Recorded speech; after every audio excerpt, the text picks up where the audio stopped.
Gambling addiction. Really? When does going to a casino become a problem? Coming up next on Toronto Speaks Addiction.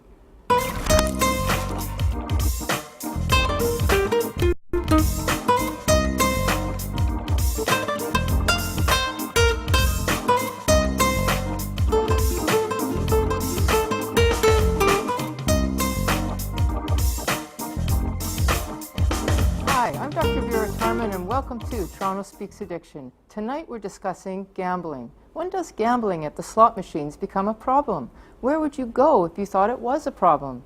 Joining me tonight are Jackilyn Alberton from ADAPT and Jessica Manley from Jean Tweed. They are both registered social workers who have worked extensively with gambling addicts. They are here to answer your questions about problem gambling and what to do if you have a problem. Do you find it hard to control how much you spend at the casino? Do you spend too much on lottery tickets or at the local bingo hall? What would you do if your partner had a gambling addiction? If you have questions about your own or perhaps someone else's gambling, please give us a call.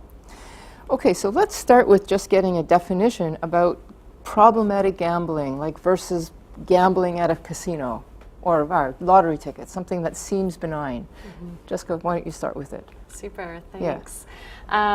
So certainly there's different ways to define what is problematic gambling. And you started speaking to it already when you were asking those questions about are people spending more than they intended to. So I think there's some different questions we can consider, such as, how is this impacting my finances or my family and friends? Is this impacting my work? So that line between maybe social gambling and problematic gambling, we might find it in some of the impacts. Maybe someone's spending way more time at the casino than they ever intended to. So people might neglect themselves in terms of eating, sleeping, even holding off going to the bathroom. I've heard.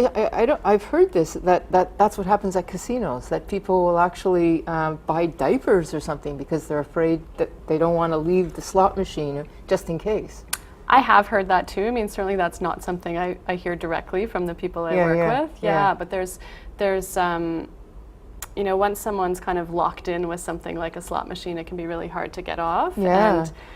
Similar to other addictions, there might be that initial thinking or intention, I'm only going to play this much, I'm only going to spend this much. And then people might find themselves spending way beyond that. All the way to some really serious financial devastation. Well, I would imagine that something like a slot machine where you're only putting a little bit in, you just keep thinking, but the next one will be the one, and then I'll get it all back. Exactly. There can be, any of us can have different kinds of mind traps or distorted thinking. But certainly for people who gambling, there's some really specific thinking that can go along with it, and that's one example. Like, oh, this machine has to pay out, even though intellectually we might know, no, it really doesn't. It's totally random. Did you want to add something, Jackilyn? Well, I think that Jessica touched really well on one point, and so when we think about problem gambling, I think we often think about just money and the financial devastation, which is extremely impactful.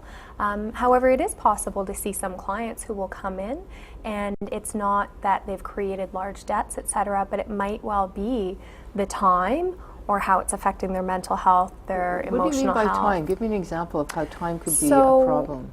I mean, some people will have gambling sessions that could be hours or days long. And so now it's not only impacting your physical and mental and emotional health, but your relationships, maybe your job. We see a lot of absenteeism or job loss as well. And so it's not always just the financial impacts in and of itself. Would that be something that you would see more with online gambling, for example? Like the idea about it eating up time? Yes, definitely. I think, though, it's just as relevant with the other forms of gambling as well. I mean, you could see a person sitting in an underground poker room or a casino for, tens of hours even. So really, okay. So the problems would be financial. They would be time. What about other types of problems that would come up? So certainly we see a lot of depression and despair, anxiety. I mean, and that can have connections with those other issues around time, around money. Yeah. So what might start out as a fun pastime or might start out as a coping strategy, can be quite devastating. And people, it can be very scary to tell friends or family members what's going on, especially if it's impacting them. I had one patient who actually told me about this, and this makes me wonder. So we were talking about problematic gambling and how it can affect like work or time and money. But this is a fellow who said, I do really well at gambling, and so that's where I want to put my time because I do well, I make money. I actually had another patient who did Proline. He did the games where you go to he would go to watch the horses. He got to know them really well. He said he studied up on the things, so he knew the jockeys, he knew the odds. He was very proud of his prowess, and actually won a lot more than he lost. So is that a guy who has a problem? That's a great question. Yeah. Did you want to jump in? Oh, sure. Yeah. Okay. I think I think what happens is that sometimes the thoughts can be a little bit distorted in what that money loss looks like or what the wins look like. And so what we know is that when your dopamine is spiked in your brain, memories become very strong and very salient, and so it's easier to recall the wins than it is to recall the losses. So that's a part of it. So it's like the euphoric recall of anything. Right. You just remember those wins. Yeah. And so we tend to find actually with people who have a problem with gambling that they end up reporting their losses as quite a bit less than what they usually are. And so that's what the research shows. And it is possible that some people might be either making money or not losing as much money. And then it comes back to what Jessica is talking about all the other impacts. And so, I've certainly seen people who again don't have those debts, and it might be that they're, I had one client where it was the dishonesty, the lying to his wife about going was really getting to him, and how it changed kind of, he wasn't living according to his values.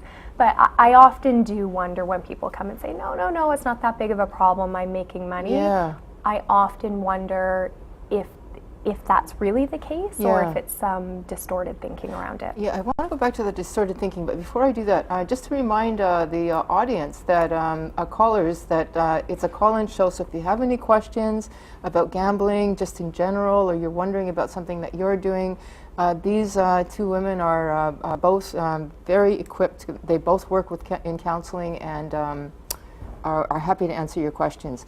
Now, you both mentioned distorted thinking. So elaborate a little bit more on what you mean by that. Because, that we would call that denial in the general addiction world, right? That could be one thing we could call it. I think of very common mind traps any of us might fall into, like black and white thinking, for example, right? And then with gambling, we might think of things like, someone might carry like a talisman or a lucky charm or something is the luck with me or is the luck not with me? Yeah, so luck would be one of those, like you call them, mind traps, distortions. I need to have this thing. Yeah, that could be one, and another could be, as I said before, I haven't won anything, so that means I'm due for a win, or I have been winning, so I'm gonna keep winning, or there's really actually quite a range. Wow. Chasing losses, so I've lost so much, I just need to keep playing until I win that back. Yes. The reality tells you you're losing, so stop. However, the distorted thinking tells you keep going. Yeah. When you ask some people who have a problem with gambling why they're gambling, they might say, well, I had extra money. And in the next breath, they might say, well, I needed money. And so those are two polar opposites, but they both get the person to do the same behavior. Yeah, that's really interesting. Yeah. I wanted to These add are one more. Rationalizations that we use, but Definitely. Yeah. Absolutely, and they're powerful too, right? So even if someone might have all the information about probability and randomness and all of that, those mind traps are very powerful. Yeah. Well, this is great. So please give a call, and we're going to go for a break now. So we'll be right back after the break with more help on Toronto Speaks Addiction.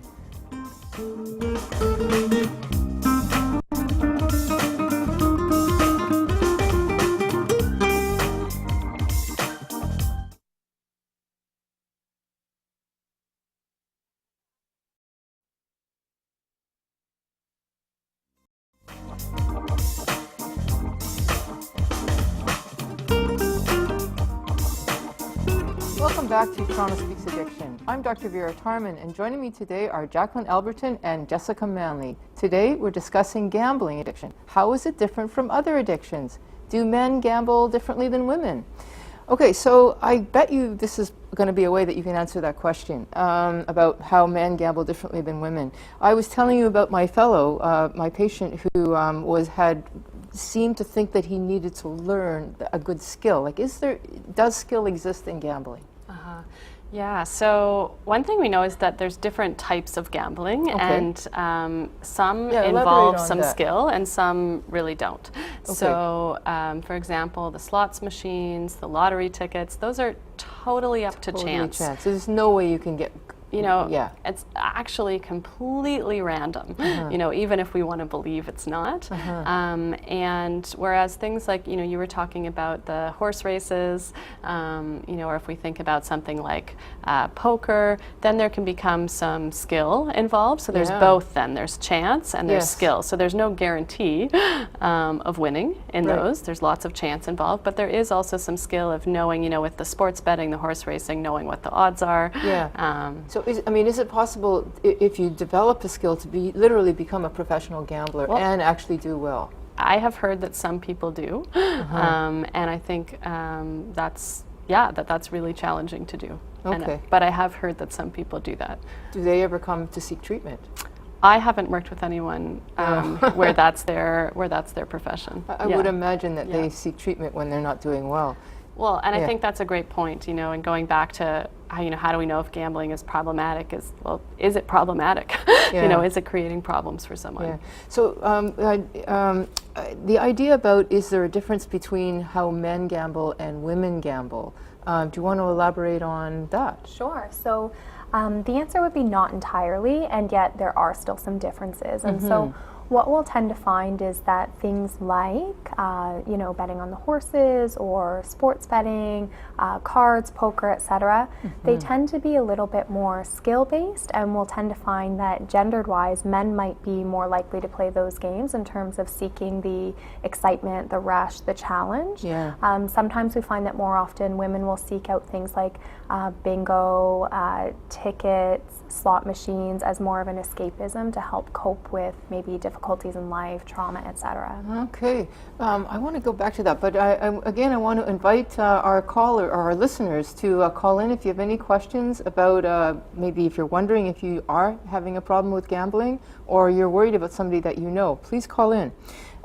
Okay, so how could gambling, which is potentially problem-inducing, be a treatment for another problem? Like you mentioned that, how could it be a coping mechanism? Okay. Yeah. So we tend to find that, similar to some other addictions, gambling will allow a person to forget, for example. And so it's almost like tunnel vision. And so when your dopamine's really, really flowing, which is part of our reward system, which is pleasure excitement, system, right? excitement. For some people, it's experiencing a calm pleasure. And so... How could it be calm? Right. I've actually had some clients that say when they walk into a casino floor, which I think is extremely stimulating, they just go, I feel this sense of relief and awe come over me. Like, it feels familiar, it feels like home, it feels like it almost grounds them. And so part of that's what's going on in their brain, which is, disconnecting them from reality. And so it serves to disconnect you from maybe your emotions, so maybe emotional pain, maybe chronic physical pain it can allow to suppress as well. Because you're so engrossed in this that you forget the other. We have a caller. Bridget, would you like to give your question to either one of our guests or just in general? Just in general. Great. Yeah, my question is, I'm just wondering, when do you know that gambling is an addiction? When do you know that you've crossed the line, sort of? Yeah, I just, I'm hearing you talk about just the casino, and even just hearing you guys talk about it, I'm feeling the emotional rush that I usually get. Oh, wow. That's interesting. Okay, thank you. And I'm just wondering, does this mean I'm addicted to it? Well, I'm going to give that question to you. Jessica, why don't you start, and then Jackilyn? I guess just first of all to say I think it's super courageous to call into the show and really skillful even just to be contemplating that and thinking about, well, does this mean I have a problem? And what you just spoke to, that already feeling that rush, you know, that's that idea, you know, that brain science idea that neurons that fire together wire together, right? So it's like, if that's what you really experience there, and just hearing us talk about it gives you that rush, that's knowing that it's really powerful for you. So whether that's in the realm of addiction or not, we'd want to consider some other factors. Certainly we would know that sounds like it's powerful for you. I guess other things to consider would be, you know, have you been going there more than you actually intended to? Have you been spending more than you intended to? You know, are you kind of irritable when you're not there? Are you preoccupied, thinking about it a lot? Bridget, do you want to answer any of those questions? You don't have to, but we invite you to. Yeah, well, for me, yeah, I'm just wondering, I just would rather keep it simple here. I'm just wondering if I am addicted to it. Like, and I mean, I do, yes, I have gone more times than I plan on it. I do spend more money than I should. I don't really become preoccupied with it, but, well, I do have to say I tend to think of it a little bit more than I should, I guess. But, Jackilyn, did you want to add something? Yeah, I would also add perhaps being mindful around when you're going and what's going on for you when you think about going. And so is it times of high stress or difficulty around emotions? Coping. And so does it kind of relate to the coping piece where it allows for escape or disconnection or a bit of a break from life? So those are some things to consider as well. I think when we move from a place of recreational gambling or entertainment gambling, we need to start asking, do we now have an emotional connection to the gambling? Bridget, do you want to say one more thing? We have another caller, but did you want to say one more thing or ask one more question before we move on? The last question. So if I do have this emotional attachment, does that pretty much mean I am addicted to gambling now, or? Not necessarily. I mean, I think these are really good questions, and I know at Gene Tweed and also at Adapt, where Jackilyn is, we have intake counselors who do really thorough assessments. So at Gene Tweed, we only work with women. So you'll hear me saying the word women. So when a woman comes in, a counselor will meet with her and do a thorough assessment to really determine what is happening, and then work together to figure out what's the best fit for next steps, you know, and what would be really helpful in moving forward. Did you want to add something to Bridget before we move on? And lastly, Bridget, I would say that if you're kind of having some concerns coming up, sometimes it's actually helpful to get support to prevent it from becoming more problematic or stepping into that addiction realm. So it doesn't always have to be, yes, I have an addiction and now I need help, but, you know, could some support allow for you to kind of nip it in the bud before it becomes so consuming? Great. Bridget, thank you so much for calling in. You were the first one, very brave.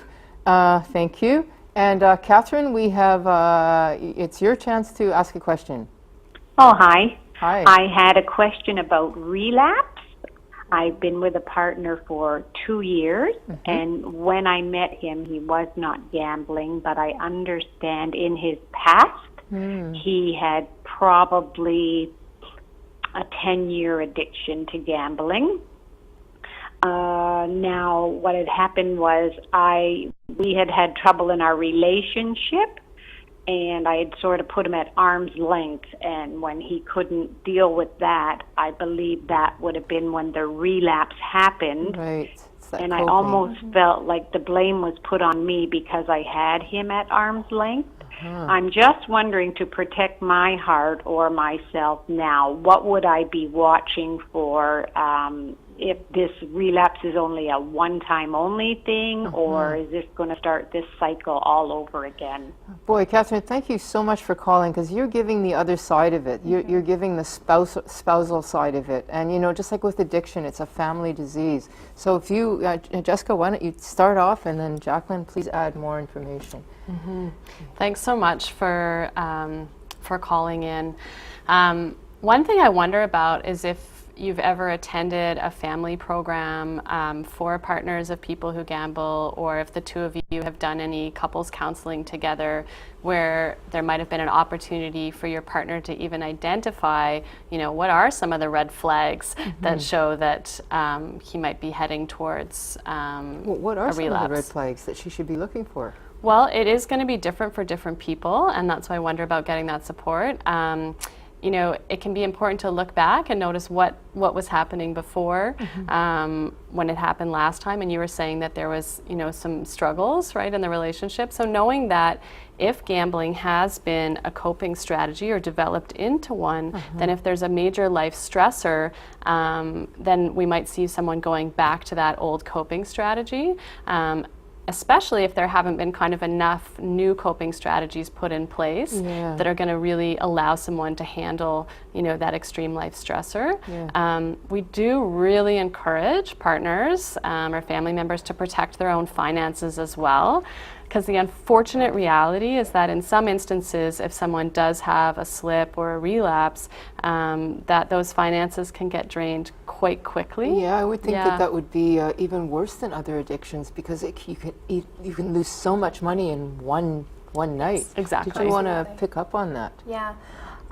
So we also tend to find that when people do have a slip or a relapse, they go back to the same level or even more intense Just in terms like of the other gambling. addictions. Yeah, Isn't that very, interesting? very quickly. Yeah. So she's right about paying attention to the finances. Can you give an example of that? I just find that fascinating. So it's the tolerance has been built, Yeah. and so that small amount of money or that small amount of time isn't going to give you what you're looking for. Like the $50, that's all I'm going to spend, is just not enough. So they kind of push those boundaries, and they wind up either back where they were, or often gambling even more intensely than where they were before the relapse. So it can happen so quickly. We would talk about, is there missing time, missing money? But I find that partners are very, very adept at noticing personality changes and mood changes. And so if you're noticing that your partner's more withdrawn, more irritable, like Jessica was mentioning, feeling like they're disconnected or preoccupied, those are really great cues to pick up on to start a conversation. What about, one of the things Catherine mentioned was the guilt. Catherine, you were talking about how you almost felt like he was blaming you. Do you see a lot of that? Oh, sure, that happens, pretty often. It's the natural defense mechanisms that come up, and, kind of protecting himself around that. I would really recommend that if he had that slip or the relapse, that he reconnects with some supports. He might not need to stay in counseling or in a group, indefinitely forever, but sometimes it's really good to touch base again with the support. Now, in the break, you mentioned something about credit counseling or protection. I'm really interested in the piece about Catherine wanting to protect herself. We have another caller. Can you answer that question nicely and shortly? Sure. I highly recommend that partners do see a financial or a credit counselor. There's a company called Credit Canada that's widely available. I really recommend that the person with the problem with gambling and the partner go in together if possible and make it kind of a family appointment. But you can go on your own if your partner won't join you. They'll have all sorts of different ideas on how to keep yourself safe financially. And I always recommend with a person who is struggling with the addiction with gambling or having a slip or a relapse to find a trusted family member or friend who can help give them some financial transparency, so opening up those doors. Before we move to the next caller, Catherine, our guests gave some really useful information. Is there anything, did we answer your questions? Yes, you did. Thank you very much. I learned some new information too. Great. So that'd be wonderful. And thank you so much. That was a really, really helpful question for other people. Thank you. Julie, you are on the line. Do you want to ask us a question? Yes. I'd like to ask the question about reaching out for help in the healing, how important it is. It happens to be me who is the recovering gambling addict in my family, and I don't know. I wouldn't be alive today. I would have jumped in front of the subway train if I hadn't reached out to GA, and it's changed my life. After a year, I relapsed. It was difficult. I went down faster into the hole. into the financial pit, into the emotional pit, all in 3-4 weeks. So you experienced that feeling of relapsing and then it being much worse when you went back to it. It happened so much faster. Wow. The isolation, the never enough spending money. I kept winning, not, you'll hear that all the time. Uh-huh. But it was never enough. Are you okay if I talk money? Like on a $5 ticket, I won Sure. $100,000. Whoa, that would On be a so hard to $3 ticket, put I won down. $10,000. On Yeah. a $5 ticket, I won. The last win was $5,000. And that's chance. How did you do that? Yes, I know. Well, you just to think of what I must have been spending to take those odds on. Right. And it was never enough. And I thought my higher power was the one that was having me win all the time.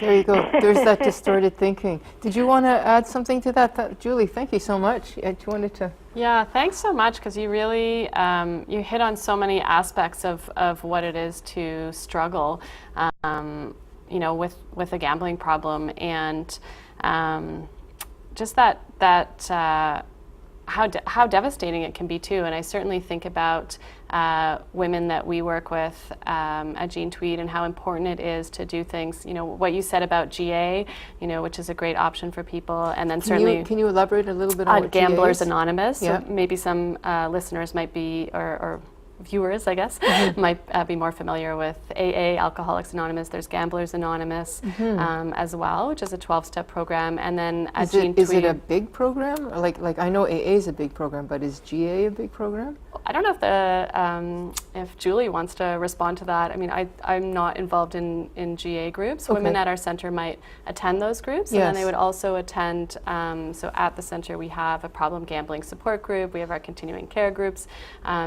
So getting that support and knowing, for someone that they're not alone, is so important, because there can be so much shame, right? And there is so much loss. And I really heard you, Julie, speaking to that despair that came with that. And so I'm so happy that you've continued to get the support that you've needed. Good. Jackilyn, I saw you writing something down. It sounds like you have something you want to say. Yeah. So a couple of things.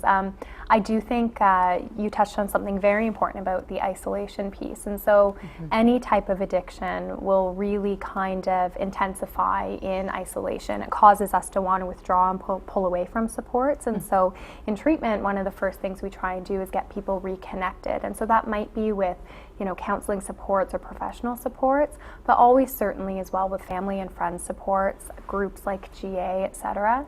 One of the other things that she touched on that I thought was really telling was she said, it was never enough. So I'm winning these huge numbers. It's never enough. You'd think that would be And so done. That's what we tend to find. I'll often ask my clients that come in, every now and again I'll say to one of them, what would be the number that would, make you stop? Yeah. And I've never had anybody have an answer for that. It's like they haven't thought about that before. Really? Because really what's happening when it's kind of crossing over into problematic gambling is that money no longer has the same value that it used to. It becomes fuel. And so when money hits their hand, their pocket, their wallet, it's now just fuel to keep them engaged with the gambling, to keep them disconnected from maybe things they're trying to disconnect from. And so it really becomes fuel. And so the more gas you have, the more you're going to gamble.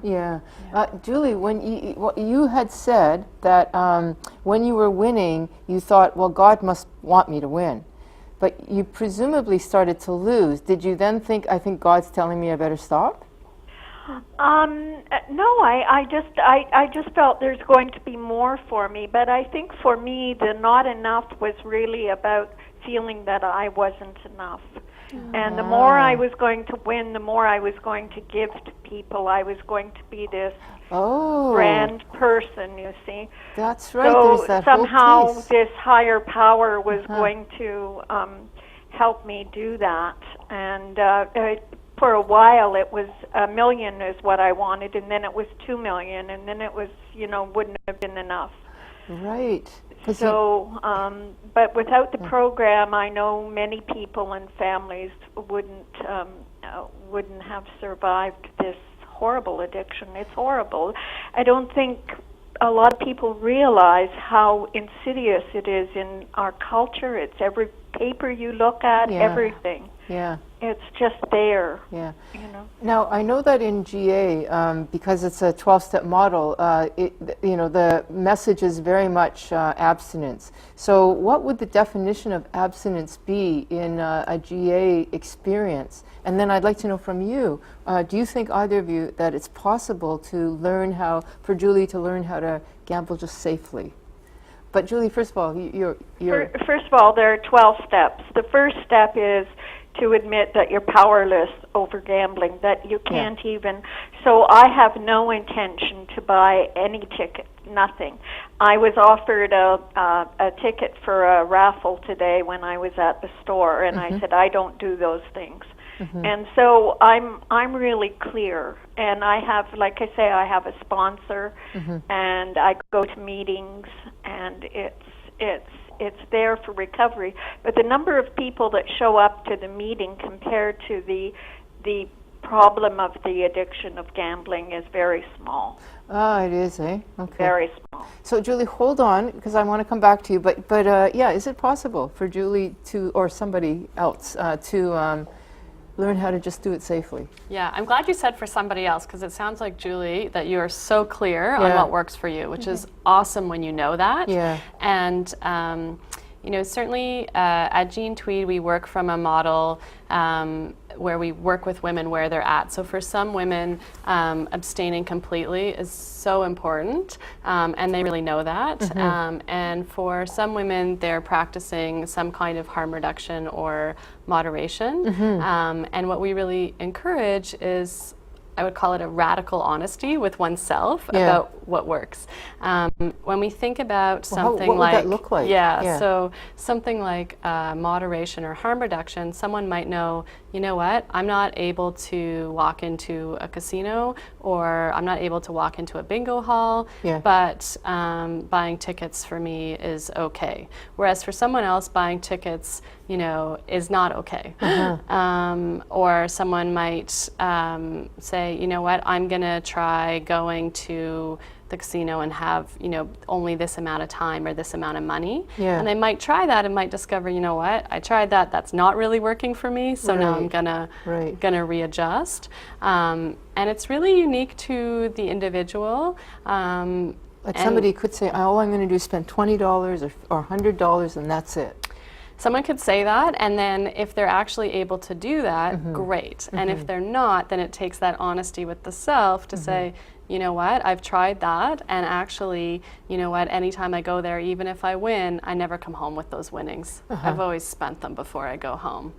So, that's where that radical honesty is really important. Jackilyn, can I? Yeah, I do agree. I think, however, as well, to add to that, is that I don't know that they can always have that honesty without the clarity, and I think that sometimes because the thought becomes so distorted around the gambling, I find that often people need at least a period of abstinence to kind of allow for some clarity to come back to really decide for themselves and to see the whole picture and to make a really thoughtful and considerate decision. But have you seen success where people were able to moderate safely? After it's become problematic? Personally, no. No. So you are really, just like with any addiction, you are really playing with a loaded gun. In my clinical experience, when I'm working with clients who are kind of battling around trying to reduce, moderate, control, and they often talk about wanting to control, I want to be in control. And so I personally find with those clients that they tend to stay in this place of dealing with the urges, the triggers, the cravings for much longer because it's still a part of their life. And so they don't get to a period where the cravings start to subside because they've given just often enough for them to keep coming. That's right. So I would guess, just like with other addictions, if the person hasn't, what another caller said, is really crossed the line, they might be able to go back and moderate. Julie, did you want to add something to what we've said? I'm just so glad you're doing this program. It's so important, and it's also so helpful. And you have two people who are very knowledgeable on the show, and I just appreciate it. Oh, and thank you so much for calling and giving your story. You. Yes. Thank you again. Yeah, thank you. Wow. Did you want to add more, either of you, to Julie's question? Or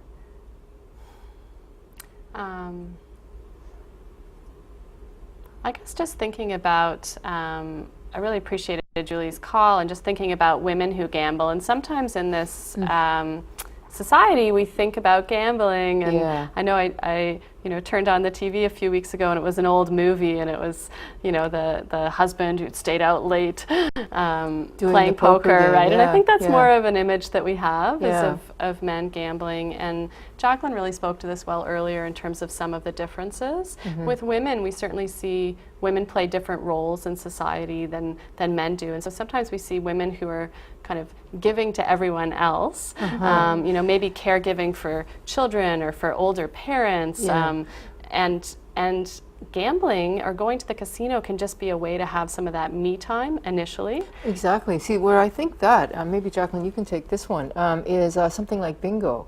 This is where women get to go out. It's their me time. It's also their social time where they can hang out with their friends. So how can that be a problem? Or can it be a problem? Yeah. So bingo, it certainly can be a problem. I think that there's a long history of it being people, friends, or I've known many clients where, they're taking their mothers there, etc. And when you do go into a bingo hall, it is predominantly women.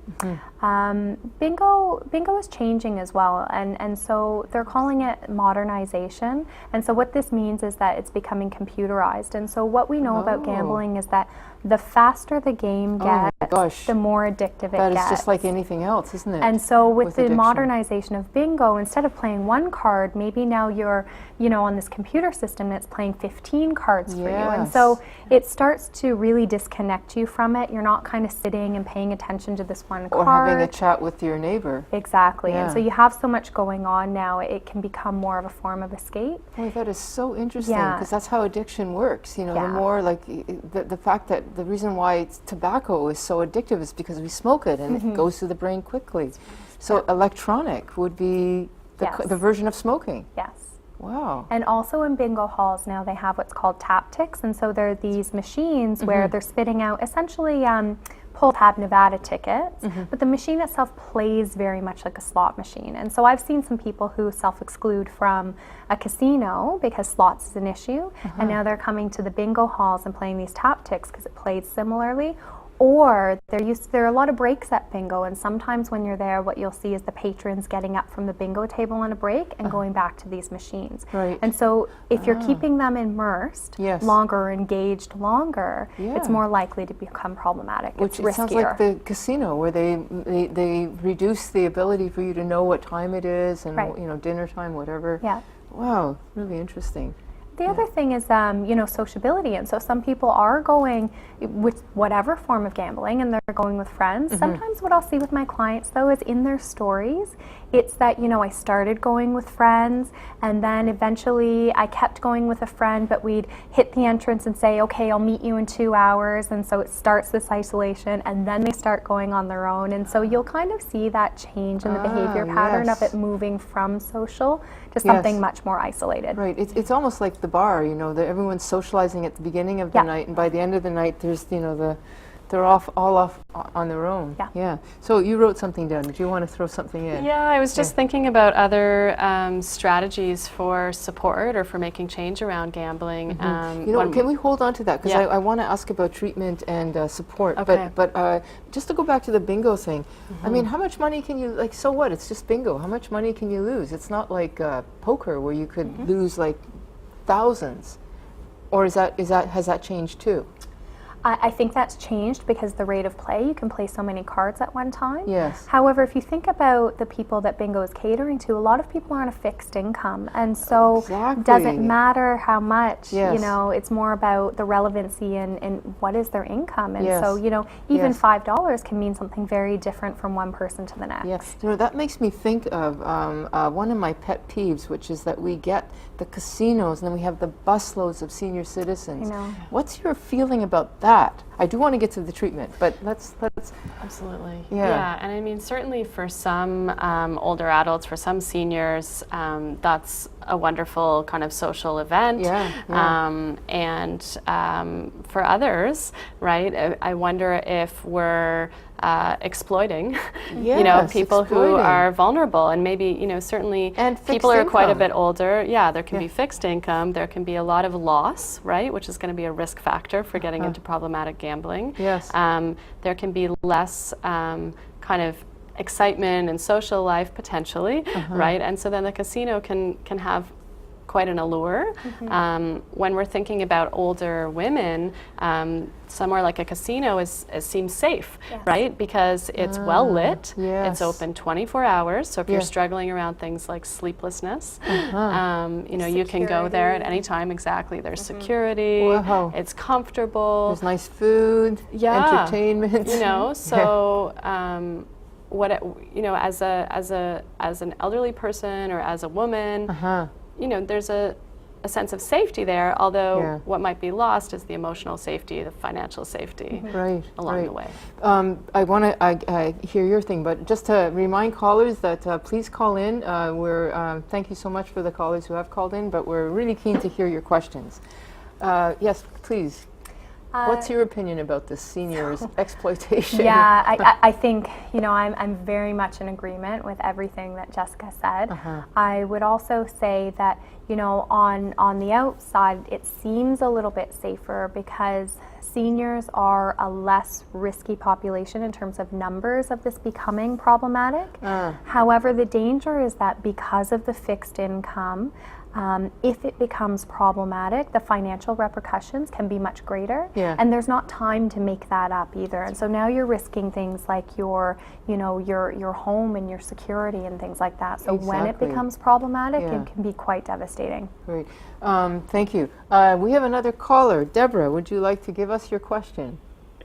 So my question is there any other resources outside of the residential program in counseling that's available for problematic gambler? Okay, well, I think it's time to start talking about treatment. So why don't you start from there? Great, okay, thanks. So certainly at Jean Tweed, we have individual counseling. So if someone wants to come and attend, a weekly counseling or a bi-weekly counseling, we have a drop-in group for women who struggle with gambling. And so, many options other than residential. There's also a day program. You mean you can go into the residence for problem gambling? Yes. Okay. Yeah, so we have a 3-week residential program and a 3-week day program that are in conjunction with each other. Why would you need a residential for gambling? Is it because the person might struggle at night when they go home? Sure, yeah. So nighttime is like a key time where people go. That's a key risk time, right? Just like any other addiction. Of course, Yeah. Okay. And then I also think about things like self-exclusion. So the reason I thought of this earlier is there's a difference at casinos than at bingo halls. So someone can actually go in and choose to have their photograph taken and be excluded from casinos across Ontario. So if they actually go in and get recognized through the computer system now, it's been upgraded, then they'll actually be escorted out. They really will. That's not that does really happen. Yeah, it's changed now from it used to be that they didn't have the facial recognition technology, and so they're kind of looking at pictures and people might do disguises or whatever. Now that technology is there. At the bingo halls, it's a bit more difficult because they're all separate, and so there's like separate letters needed for each hall, but it can be done. It's a little bit different now, actually. So currently what we're working on with the Responsible Gaming Council is for any bingo hall that's been modernized and has the computerized system in them now. We're currently working on self-exclusion for those as well. And so a worker from the OLG, our Responsible Gaming Council, is actually currently in the process of setting up self-exclusion. Should be up and running anytime now. Why don't you say a little bit about what you do and how what you offer in terms of resources? Because it's a great question. Yeah, out of ADAPT, we work out of Halton Region. We provide... What does ADAPT stand for? ADAPT, alcohol, drug, gambling, assessment, prevention, and treatment services. It's a bit of a test. So we work with substances, gambling, and behavioral addictions. We work out of Halton Region, including Burlington, Oakville, Georgetown, Acton, and Milton. And so for our gambling services, you can do community-based treatment. So you can do one-to-one counseling with us. We'll do, we'll see family members as well, either on their own or with the client. We offer a maintenance group for people who are in recovery. We'll do workshop facilitation sometimes, educational sessions. Are these both free? Yes, absolutely. Yeah, that's government covered funded. by Okay. And the other thing that ADAPT does is we run an intensive day treatment program.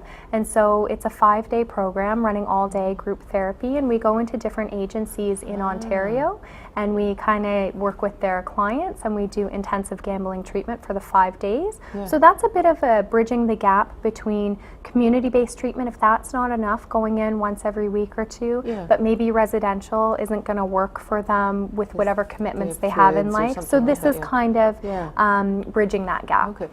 Deborah, are you still on the line? Yes, I am. Great. Is this answering your question, or is there something more specific that you want? I have done the residential program. I have been in counseling for about 5 years. I've done the self-exclusion. It didn't work, and I re-signed myself back in. And I don't know if there's any help for me. Okay. Well, we have about 30 seconds. Would you like to grab it, and then Jackilyn, you can take it after the break? Yeah, I think one thing to know is that these things can take a lot of time and be so difficult. And sometimes we think that, once we do, it sounds like you've done a substantial amount of work. Yeah. And of course you want things to change. One thing I think about is at Jean Tweed, I know many of the women, I don't know if this is true for you, but many of the women we work with have had really challenging experiences, many in childhood, such as trauma. And so doing some work around trauma or other mental health is crucial. I'm going to cut you off. Deborah, hang on, because we're going to come back to you. We will be right back after the break with more help on Toronto Speaks Addiction.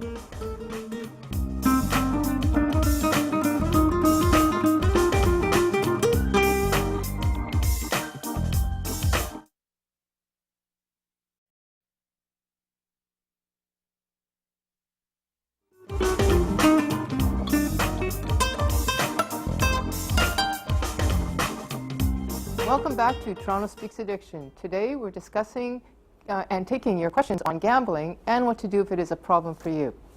So, Jackilyn, if you wanted to pick it up on, you were going to say something for Deborah as well. So, Deborah, I'd really encourage you to be patient with yourself. I think that sometimes it can be really hard when we're thinking about gambling addiction or problematic gambling because, just because we're not ingesting something, we think that it must be this much easier thing to kick, so to speak. And, what the research tells us is that gambling addiction is actually a very, very difficult problem to move forward with. And so it can take several attempts, and it is not unusual for people to stay connected to treatment for several years, actually, quite a bit longer than some other addictions. Just because something didn't work one time doesn't mean that things haven't changed enough to try it again. And so sometimes with our intensive day treatment, we have a person come back in, 6 months or a year and a half later, and they might be in just a little bit of a different place, and they kind of hear and get the information differently, and it can be a very, very unique experience the second time around and very helpful. I've had people say often cocaine and gambling are together. At least I see people coming in at Renaissance where I work, that they come in with cocaine, and then they admit to me in the intake, gambling's a problem too, and that one is harder to quit. Partly because you can avoid the substance, but it's like the other caller said, it's everywhere, gambling. She said, and I remember she said it's insidious, and I thought absolutely it is.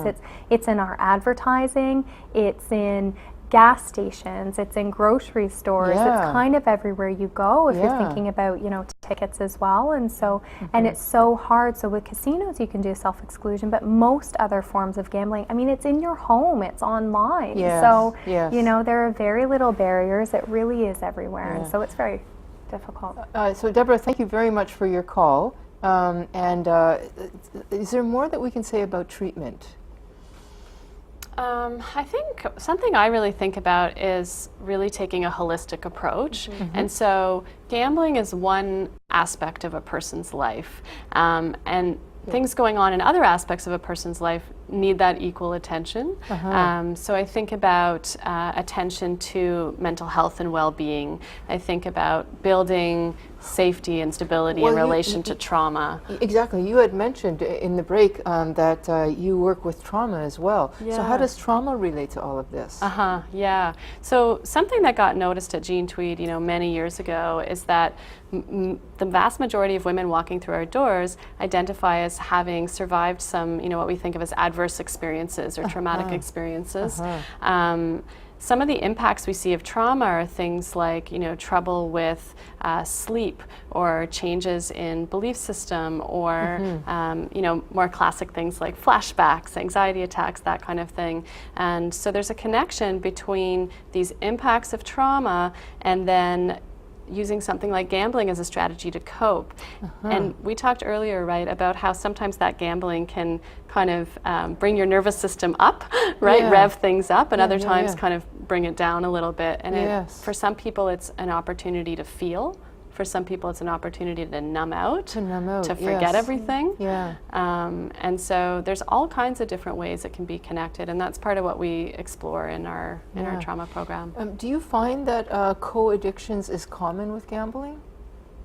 Yes, so there is a lot of, so sometimes it's that there was another addiction that preceded it, or so there might be a substance addiction and then maybe they're in recovery from that, didn't get all that they needed in their recovery or their treatment and end up in the gambling. Sometimes they're gambling and they start using substances to cope with the gambling, and so it becomes a big cycle. So there is a high rate of comorbidity, so gambling happening in conjunction with other addictions and also with mental health issues as well. Right, mental health issues like? Depression is very high, anxiety, personality disorders, Well, I'm just bipolar thinking disorder. Anxiety, like that would just be so racked up. Because oh my goodness, yeah. Well, we have a couple of minutes left, and I want to end on a message of hope. So is there something that you would like to say, either in the work that you do? I'm assuming that both of you, you work at ADAPT. Do you have your own private practice as well? No. No, okay. So basically you're both associated with your agency. Is there anything else about the work that you do, the agencies, that offers information that we haven't covered? Well, you're really asking about hope, and I think hope is so important. And I know for me, I wouldn't still be doing this work if I didn't see people finding success and changing. There is success. Absolutely. And I think how we define that is going to be different for different people. But we all have an innate capacity to heal. I mean, we have that as human beings. And supports are out there. Certainly there's a lot of barriers to accessing support in terms of the stigma out there, and that's why it's so great you're doing the show in terms of building awareness. Would it be fair to ask you what the percentage of success is? Like we say with addictions, maybe 10% of the population are addicts, and out of that 10% that seek help, it's not that high. It's 10 or 20% that are successful, and they're the ones that do the work. Would that be comparable? I imagine, but I honestly don't know the stats. And one of the things I noticed, looking at some of the research around gambling, is that there needs to be a lot more research. Needs to be more. And as Jackilyn was mentioning earlier, sometimes it's a long-term process. And there can be all kinds of different levels of success. But those supports are out there, and it's so important to access them. I want to give you a chance to say anything that we haven't said about your services or a message of hope. So one of the things I'd like to point out is that with problematic gambling, it has a very, very low rate of people who are struggling actually accessing into treatment. And so they say that like 80 to 90% of people actually don't even access treatment. And so I really do hope that people get a message of hope from this and more people access, because I've been really, really fortunate in my job where, especially with our day treatment program, we have volunteers who have at one point done the program, who come back and speak to, Yes. you know, our new clients going through the program, and our volunteer panel, of which we have many on the panel. You know, some of them have, you know, they actually say they stop counting at 10 years. They have so many years of recovery under their belts, and they're leading such wonderful, healthy, balanced lives now. And so we see success. And so the more people that, you know, eventually come into treatment, the better. We absolutely see success. And just so they know, it is a long road sometimes. Great. I want to thank both of you for a great talk on gambling and success. We are now out of time, unfortunately. I'd like to thank our guests Jackilyn Alberton and Jessica Manley. And I'd like to thank all of our callers. We'll be back next month with more Toronto Speaks Addiction. Thanks for watching.